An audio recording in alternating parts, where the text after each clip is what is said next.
Hey there, in this video, I'll show you how to create a drop-down list from another sheet in Excel step by step. I'll be working on Windows, but the process is the same on Mac.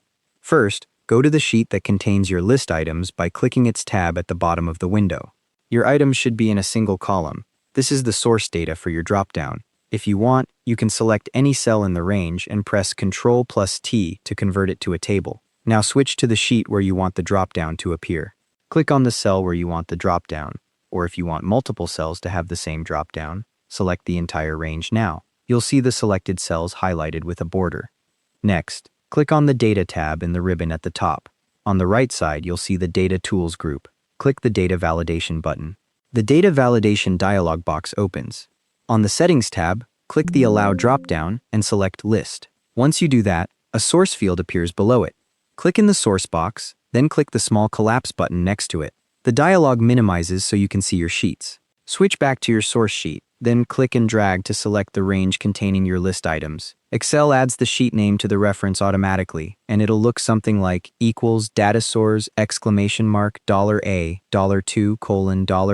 $7. The dollar signs make it an absolute reference, so the source won't shift if you copy the validated cell later. Once your source reference is in place, click OK at the bottom right of the dialog. The dialog closes, and a small drop-down arrow appears on the right side of your selected cell. If you want to apply this same drop-down to other cells, click the cell with the drop-down, then grab the small square at the bottom right corner, that's the fill handle, and drag it down or across. Drop-down arrows will appear in all the cells you cover. Test your drop-down by clicking the arrow and selecting an item from the list.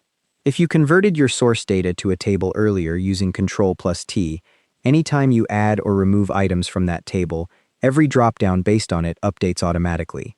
You don't need to do anything else. And if you don't want users seeing or changing your source list, you can right-click the Source Sheet tab and hide it. Thanks for watching. If you found this helpful, leave a like, and I'll see you in the next one.